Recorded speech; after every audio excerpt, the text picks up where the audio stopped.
Hello everyone, welcome back to the lecture. Last lecture में ना कुछ वीडियो का प्रॉब्लम था, या मैं यहाँ तक एक्सप्लेन कर रहा था। ये जो बुर्ज खलीफा का जो कंस्ट्रक्शन है, तो उन्होंने इस तरह से कंस्ट्रक्शन किया था जहाँ पे इन्होंने पाइल और राफ्ट का कॉम्बिनेशन बना के किया था। ठीक है, तो ये भी देखो, ये भी एक और बिल्डिंग है जिसमें इन्होंने पाइल का कास्टिंग किया है। ये मेरा एक स्टूडेंट है जो दुबई में जॉब कर रहा था। He had send me this images. तो ये सारे क्या बहुत डीप डीप फाउंडेशन है, मतलब एक्सकवेशन बहुत डीप है। इसमें क्या होते हैं, देखो, छोटे मोटे बिल्डिंग बनाओगे तो उसमें आप 1.5 मीटर मतलब 5 फीट 6 फीट का ही एक्सकवेशन होता है। पर जब बहुत हाई राइज बिल्डिंग्स बनाते हो वहां पे आपको बेसमेंट एक, बेसमेंट 1, बेसमेंट 2, आज अगर आपने कभी मॉल में अगर आप घूमने गए हो तो मॉल में क्या होता है, बेसमेंट 1 बेसमेंट 2 होता है ना, B1 B2 B1, फिर इसके बाद ग्राउंड, अपर ग्राउंड, इस तरह से होता है। तो ये सब बहुत जमीन के बहुत नीचे जाती है लोग सब, जैसे लेट से 15 मीटर 20 मीटर नीचे जाते हैं। तो इन दैट केस आपको किनारे दिख रहे हैं ना, पूरा आपको शोरिंग काम कर रहा है। शोरिंग हमने स्टार्टिंग में देखा था, शोरिंग स्ट्रटिंग एंड ऑल। इसके बाद ये सब फाउंडेशन का काम होता है। इन्होंने एक पाइल का कास्टिंग किया था। ये आपका पाइल का कट ऑफ लेवल होता है। फिर इसके ऊपर पाइल क्या पाता है, नहीं तो पाइल और राफ्ट का कॉम्बिनेशन, ये आपका राफ्ट का है, ऊपर राफ्ट भी आएगा। ठीक है, फाइन। ये भी देखो, वो सेम वही चीज है। ये सब पाइल यहाँ पे कास्टिंग किया है। पाइल के बाद देखो, ये पूरा आपका राफ्ट का फाउंडेशन है इसके ऊपर। ठीक है, फिर एक और फोटो है, ये भी आपका सेम वही चीज है। ठीक है, ये सब आपका मास कंक्रीटिंग। मास कंक्रीटिंग मतलब जहाँ पे ह्यूज अमाउंट ऑफ कंक्रीट आप पोर करोगे, that is called as mass concreting. Again, ये जो मास कंक्रीटिंग सब मैंने अपने एडवांस वाला जो क्यूए क्यूसी का कोर्स है ना, वहाँ पे कवर किया। इधर सब नहीं चाहिए, बहुत हाई लेवल का है, वो आपको इस फ्रेशर लेवल पे इतना जल्दी समझ में नहीं आता। आप इसको खत्म कर लो। खत्म करने के बाद आपको लग रहा है कि उसका भी नॉलेज आपको गेन करना है, और अगर आपको let's say middle east countries, Dubai Saudi में सब काम करना है, और आपको हाई राइज बिल्डिंग में भी काम करें, आप मेरा क्यूए किसी वाला कोर्स में एनरोल कर लेना। इसको खत्म होने के बाद वहां पे हम इसके बारे में डिस्कस करेंगे, राफ फाउंडेशन क्या होता है, उसका प्लानिंग कैसे करते हैं, ये जो बूम प्लेसर सब होते हैं, इसको कैसे आप डिसाइड करोगे, वो सारे हम वहां पे डिस्कस करेंगे। ये सब जब इसका कॉन्क्रीटिंग होता है राफ्ट का, ये सब 25 घंटे 30 घंटे 40 घंटे का कॉन्क्रीटिंग होता है। मतलब लगातार 2 दिन आप बिना सोए, मतलब आप सोते हो, वो शिफ्ट में काम होते हैं। तो वैसे कास्टिंग होता है राफ्ट का। ठीक है, फाइन। ये सब राफ्ट का है। तो इससे सबको अलग अलग ट्रांजिट मिक्सर का जरूरत है। ये सारे फोटोज वहीं का है, दुबई कंस्ट्रक्शन का ये फोटोज है, ये सारी चीज। ठीक है, तो इस तरह से आपको प्लानिंग करना होता है। Finally coming to the classification of the foundation, एक बार इसको याद रखना। फाउंडेशन में हमने शैलो फाउंडेशन देखा था, डीप फाउंडेशन देखा था। शैलो में आपने isolated footing, combined footing, strap footing. Strap मतलब आपको वही वाला है, व्हाट यू कॉल, जो आपका एसेंट्रिक वाला था ना, एसेंट्रिक को दे रहा क्वालिटी से स्ट्रैप फुटिंग, जहाँ पे आपने एक बीम को कनेक्ट किया था, वो बीम होता है स्ट्रैप फुटिंग। फिर आता है आपका मैट और राफ्ट आता है। ठीक है, फिर डीप फाउंडेशन में आपका पाइल फाउंडेशन आता है, जो अभी हमने देखा था। इसके अलावा आपका वेल और केसन फाउंडेशन आता है, स्पेशली जो ब्रिज कंस्ट्रक्शन में सब इसको यूज किया जाता है। ठीक है, या दैट्स इट। हाँ, that's it, this was all about this particular lecture. अभी मैं आपको थोड़ा पाइल फाउंडेशन के बारे में थोड़ा ही बता दूंगा। कंप्लीट मतलब designing and all not needed, थोड़ा थोड़ा बेसिक एक्सप्लेन कर दूंगा, काफी है। ठीक है, फाइन। चलो, पाइल फाउंडेशन में देखो, जब आप पाइल को इंसर्ट कर, ये आपका कभी भी याद रखना, चलो ऐसे ही समझा दूंगा।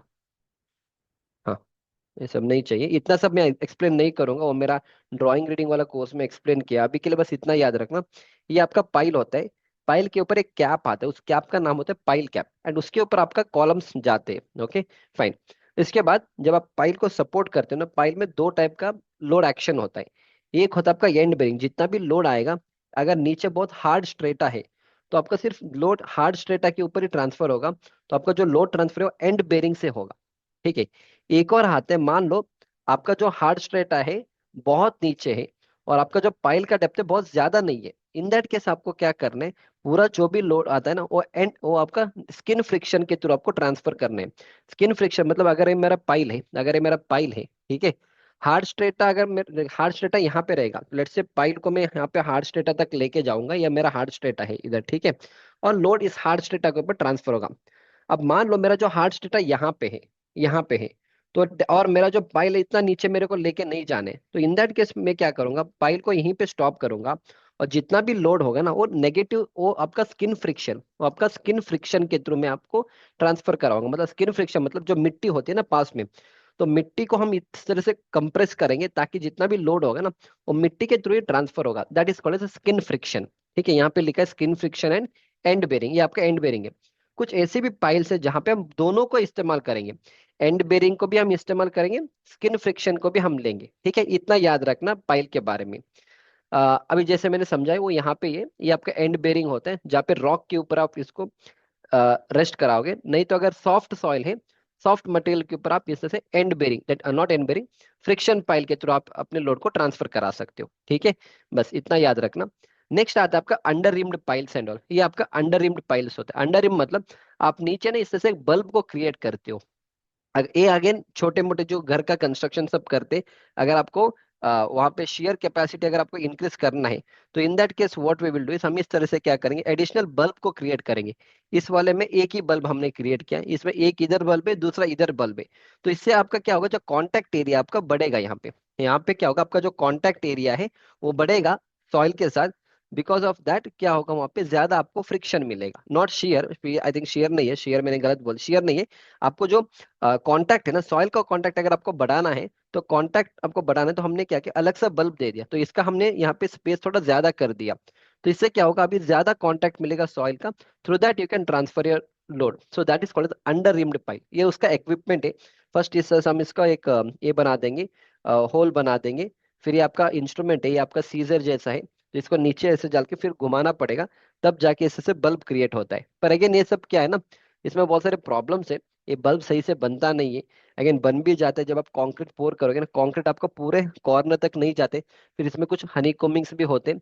तो that is why we don't use it in all the construction. फिर जो जब आप कंक्रीटिंग करते हो पाइल फाउंडेशन में, आपको ट्रिमी कंक्रीटिंग यूज करना होता है। ट्रिमी कंक्रीटिंग मतलब देखो, ये जो आपका पाइल सब है ना, बहुत नीचे तक जाता है। जैसे मैंने कहा 8 मीटर, 10 मीटर, 12 मीटर। तो अगर आप 12 मीटर ऊपर से कंक्रीटिंग करो तो पूरा सेग्रीगेशन हो जाएगा, वैसा नहीं करने। तो ये आपका ट्रिमी पाइप होता है। तो हम क्या करें, इस तरह से ट्रिमी पाइप को उस जो हम जहाँ पे हमने एक्सकेवेशन किया था ना, ये पाइल फाउंडेशन हमने जो व्हाट यू कॉल बोरिंग जो किया था, उसके अंदर हम पाइप इसको ट्रिमी को हम इंसर्ट करेंगे नीचे, ट्रिमी पाइप को नीचे तक लेके जाएंगे। देखो ये पाइप है, एंड हम प्रेशर के थ्रू कंक्रीट को पोर करेंगे ऊपर से। तो अब क्या होगा, जैसे जैसे प्रेशर के थ्रू आप पोर करोगे, जो भी नीचे है ना कंक्रीट, ऐसे नीचे नीचे नीचे करके पूरा नीचे वाला जो फर्स्ट कंक्रीट है ऊपर आ जाएगा।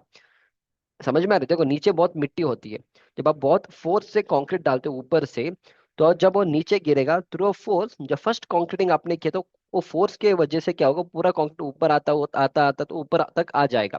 इस तरह से पाइल फाउंडेशन का कंक्रीटिंग होता है।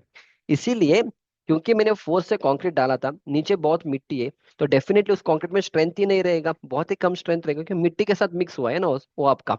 तो डेफिनेटली वो हमें यूजफुल नहीं है। इसीलिए जब आप पाइल फाउंडेशन का बात करते हैं, वहां पे एक पाइल कट ऑफ पॉइंट आता है, आगे बता दूंगा। अब ये सब अलग अलग टाइप्स ऑफ पाइल होते हैं, इसके ऊपर मैं फोकस नहीं करूंगा। मेरा ड्राइंग रीडिंग कोर्स में मैंने कवर किया कि अलग अलग टाइप्स ऑफ पाइल क्या है, वो अभी जरूरत नहीं है। फिर पाइल के ऊपर आपको बहुत सारे टेस्टिंग करना होता है, वो सब मैंने वहां पे कवर किया है। ये सब वहां पे मैंने डिस्कस किया है, नॉट रिक्वायर्ड हियर। ठीक है, फाइन। चलो इतना याद हो गया आपको, फाइन। और पाइल में अलग अलग टाइप का पाइल होता है, जैसे इसको बोलते हैं टू पाइल। एक मिनट, हाँ, इसको बोलते हैं टू पाइल। देखो एक पाइल इधर है, दूसरा पाइल है, this is a group of two pile. इसमें क्या होगा, एक पाइल इधर है, दूसरा पाइल इधर है, तीसरा पाइल, ये आपका थ्री ग्रुप पाइल है। इसी तरह से चार ग्रुप, चार पाइल का ग्रुप है, एक पाइल, दूसरा पाइल, तीसरा पाइल, चार पाइल। तो चार पाइल हम ड्राइव करेंगे। एंड उसके ऊपर ये वाला जो रेक्ट, ये आपको जो स्क्वायर में दिख रहा है ना, ये आपका पाइल का कैप होता है। ठीक है, इतना अगर आपके पास नॉलेज है तो काफी है। बाकी ये सब है मेरे ड्राइंग रीडिंग वाले कोर्स में एक्सप्लेनेशन किया है कि दो पाइल के बीच में कितना डिस्टेंस होना चाहिए, और बल्ब का डायमीटर कितना होना चाहिए। अभी के लिए नहीं चाहिए, for a fresher level with 1 और 2 ईयर ऑफ एक्सपीरियंस। आप ड्राइंग रीडिंग वाला कोर्स में अगर आपको एनरोल करना है तो कर लो, वहां पे हम इसके ऊपर डिस्कस करें, अभी के लिए नहीं चाहिए, फाइन। हाँ, मैं एक पॉइंट बता रहा था आपको कि जब आप ये ट्रिमी कॉन्क्रीटिंग, जब आप इस तरह से कॉन्क्रीटिंग करोगे ना, जब आप इस तरह से कॉन्क्रीटिंग करते हो, आप बहुत फोर्स से कॉन्क्रीटिंग करते हो, तो ये जो कॉन्क्रीट आपको ऊपर दिख रहा है ना, इस कॉन्क्रीट में बहुत मिट्टी होता है। तो हमें इसको यूज नहीं करना होता है। इसलिए जब हम पाइल फाउंडेशन करते हैं, वहां पे एक पाइल कट ऑफ पॉइंट आता है। जैसे यहाँ पे देखो, ये वाला पॉइंट यहाँ पे देखो, ओके, वो वाला वीडियो है मेरे पास, आगे मैं आपको एक छोटा सा वीडियो प्ले करूंगा वहां पे पाइल कट ऑफ। तो हम क्या करेंगे, जो एक्सेस वाला जो कंक्रीट में ऊपर आएगा, ऊपर आने के बाद हम इसको कट ऑफ करेंगे। आपने कभी सुना होगा कि पाइल कट ऑफ पॉइंट होता है।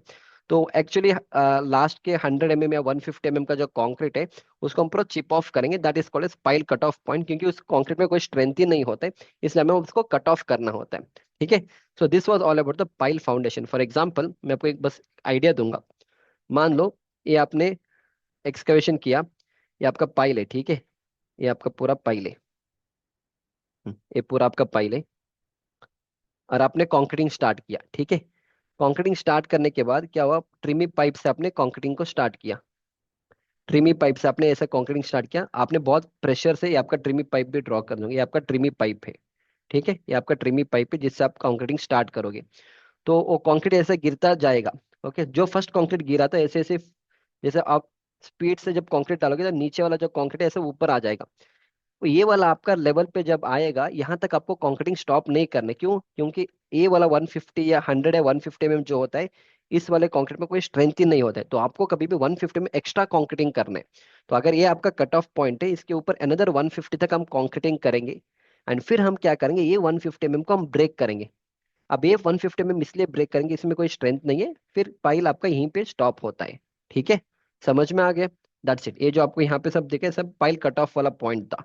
एक्चुअली पाइल यहाँ यहाँ तक कास्टिंग किया था, फिर इन पाइल को तोड़ा था, तोड़ने के बाद ये आपका कट ऑफ पॉइंट है, ठीक है।